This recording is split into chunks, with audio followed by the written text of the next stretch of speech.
Em nosso curso de Mecânica dos Fluidos, damos continuidade à análise dimensional, tratando agora dos parâmetros adimensionais comuns em mecânica dos fluidos. Olá, tudo bem? Sou Marcelo Marques, professor da Universidade Estadual de Maringá. Pelo teorema P de Buckingham, foi apresentado como obter os parâmetros π, ou seja, a combinação de variáveis que simplificam muito os trabalhos experimentais em mecânica dos fluidos. Ao longo dos anos, centenas de parâmetros adimensionais importantes para a mecânica dos fluidos foram identificados. Vamos simular um escoamento genérico para demonstrar como esses parâmetros adimensionais são frequentes. Considere uma situação de escoamento mais geral envolvendo a queda de pressão e um conjunto de variáveis como um comprimento, uma velocidade média, a massa específica, a viscosidade, a gravidade, a tensão superficial, a velocidade do som e a frequência angular. Adotamos L, V e ρ como variáveis repetitivas. Como são 9 as variáveis e 3 as dimensões elementares, determinamos 6 parâmetros π, um parâmetro contendo a variável dependente e 5 parâmetros contendo as variáveis independentes. Cada um dos parâmetros π desta expressão constitui um parâmetro adimensional comum que aparece em várias situações de mecânica dos fluidos. Por esse motivo, cada um desses grupos recebeu o nome de um cientista ou engenheiro de destaque, geralmente um pioneiro do seu uso. Estes parâmetros são identificados como número de Euler, número de Reynolds, número de Froude, número de Mach, número de Strouhal e número de Weber. Estes grupos são tão fundamentais e ocorrem com tanta frequência em mecânica dos fluidos que vamos destacá-los e apresentar suas funções em termos dos tipos de forças que cada grupo relaciona. Pensar nos parâmetros adimensionais em termos de relações de forças permite antecipar quais os parâmetros significativos podem quantificar o escoamento. As forças mais frequentes encontradas nos fluidos em escoamento são de 7 tipos: força de inércia, força viscosa, força de pressão, força de gravidade, força de tensão superficial, força de compressibilidade e força centrífuga. Definindo cada uma dessas forças, a força de inércia é definida como o produto da massa específica, velocidade ao quadrado e comprimento ao quadrado. A força viscosa ou força de aderência entre as partículas é definida como o produto da viscosidade, velocidade e comprimento. A força de pressão é obtida pelo produto da diferença de pressão e o comprimento ao quadrado. A força gravitacional é definida como o produto da aceleração da gravidade pela massa específica e pelo cubo do comprimento. A força de tensão superficial é definida como o produto entre a tensão superficial σ e o comprimento L. A força de compressibilidade é definida como o produto da massa específica ρ, o quadrado da velocidade do som e o quadrado do comprimento L. A força centrífuga é obtida pelo produto da massa específica pelo comprimento elevado à quarta e o quadrado da frequência angular. A razão entre duas forças quaisquer é sempre uma quantidade adimensional. Dentre os 7 tipos de forças, a força de inércia se encontra presente na maioria dos problemas de mecânica dos fluidos. A razão entre a força de inércia e cada uma das outras 6 forças restantes leva a 6 grupos adimensionais fundamentais. Número de Euler. Realizando a razão entre as forças de pressão e as forças de inércia, obtemos um número adimensional denominado número de Euler. Realizando as operações, chegamos que o número de Euler é definido como a razão entre ΔP e o produto de ρ e V ao quadrado, onde ΔP representa a diferença entre a pressão local e a pressão da corrente, e ρ e V são a massa específica e a velocidade da corrente. Essa razão recebeu o nome de Leonhard Euler, matemático suíço, reconhecido pelos trabalhos analíticos pioneiros em mecânica dos fluidos e por ter sido o primeiro a reconhecer o papel da pressão no movimento dos fluidos. O número de Euler é frequentemente chamado de coeficiente de pressão. É empregado em escoamentos nos quais a queda de pressão é significativa. Número de Froude. William Froude foi um engenheiro naval britânico e, juntamente com seu filho Robert Edmund Froude, descobriram que a razão entre as forças de inércia e as forças de gravidade resultam no parâmetro V² sobre GL.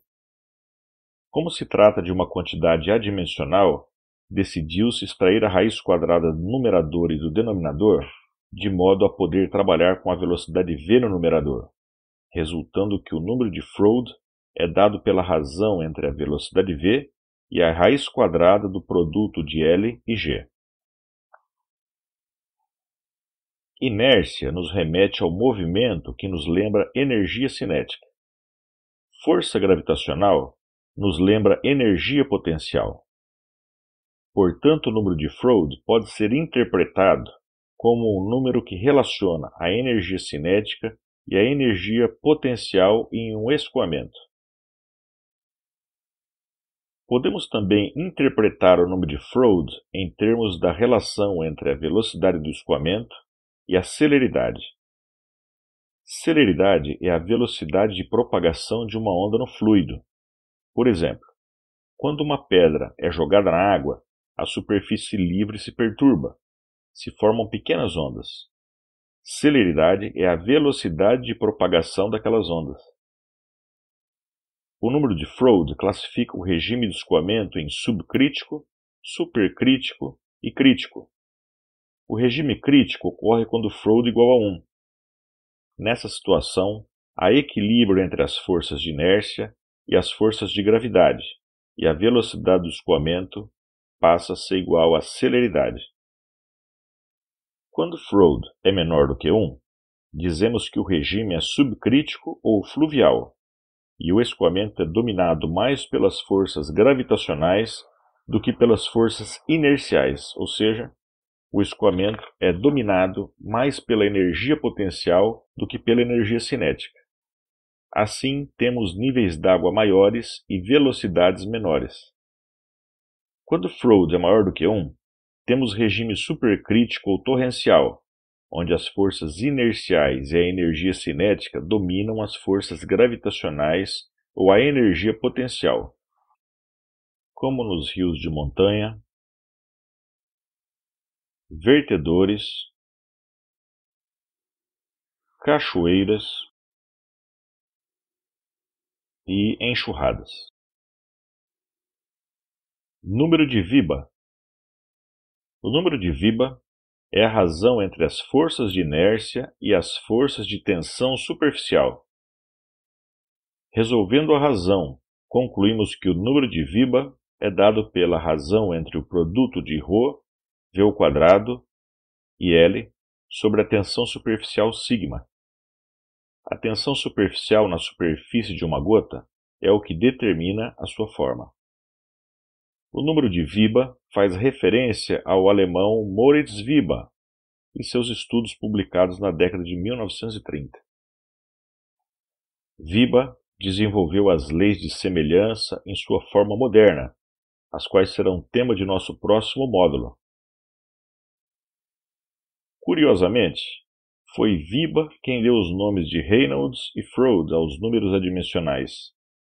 O número de Viba é importante quando as forças de tensão superficial se igualam ou superam as forças de inércia, ou seja, quando o número de VIBA for próximo de 1 ou menor. Se o número de VIBA for grande, o efeito das forças de tensão superficial podem ser desprezados. Isso ocorre quando a curvatura da superfície é comparável em tamanho à profundidade do líquido, como acontece nas gotículas, como acontece nas bolhas, nos escoamentos capilares, nas ondas capilares, em modelos hidráulicos muito pequenos e na análise de fluxos, onde existe uma superfície entre fluidos diferentes. Número de Mach.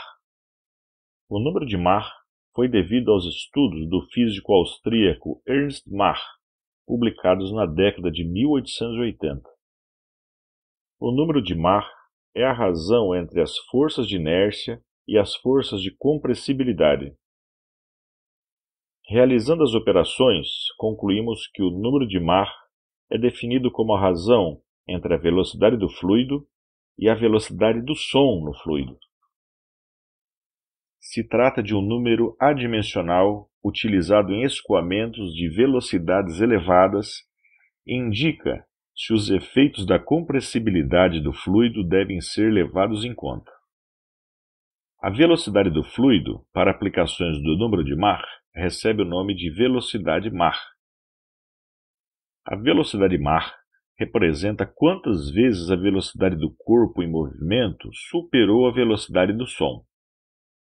Sob condições de pressão atmosférica, ao nível do mar e temperatura ambiente de 27 graus, a velocidade do som é de 340 metros por segundo ou 1.224 km por hora. Exemplificando, considere um objeto como um projétil.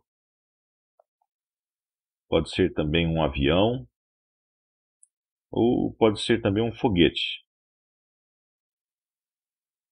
Considere que o objeto atingiu 2 vezes a velocidade do som. Então, este corpo atingiu a velocidade de Mach 2, ou seja, 2.448 km por hora. Número de Struhal. Estudos pioneiros sobre estabilidade e natureza dos vórtices foram realizados por Vincent Struhal, um físico tcheco que realizou experiências na década de 1870. Ele demonstrou que a frequência de vibração de um fio sob a ação do vento se relaciona à velocidade do vento e ao diâmetro do fio. O número de Struhal tem aplicações hidrodinâmicas e aerodinâmicas. São exemplos os escoamentos ao redor de estruturas delgadas como chaminés, torres, pilares de pontes, mastros e cabos de transmissão de energia elétrica. O número de Struhal é obtido pela razão entre as forças centrífugas e as forças inerciais, resultando no produto de um comprimento L e frequência angular ômega, divididos pela velocidade v. Número de Reynolds. Na década de 1880, o engenheiro britânico Osborne Reynolds estudou o escoamento em tubos e descobriu como ocorre a transição entre os regimes laminar e turbulento. Ele demonstrou experimentalmente a importância de um número adimensional obtido pela razão entre as forças inerciais e as forças viscosas. O número recebeu o nome de número de Reynolds. Realizando as operações, chegamos que o número de Reynolds é definido como ρ, v, L sobre μ. Escoamentos com grandes números de Reynolds são turbulentos. Escoamentos com pequenos números de Reynolds são laminares. Escoamentos com números de Reynolds entre estes dois regimes são denominados transitórios. O número de Reynolds é empregado em escoamentos que são influenciados por efeitos viscosos, como escoamentos internos e escoamentos de camada limite. Espero que este módulo tenha ajudado a compreender estes parâmetros adimensionais fundamentais em mecânica dos fluidos. No próximo módulo, trataremos da semelhança de escoamentos e estudos de modelos. Um forte abraço!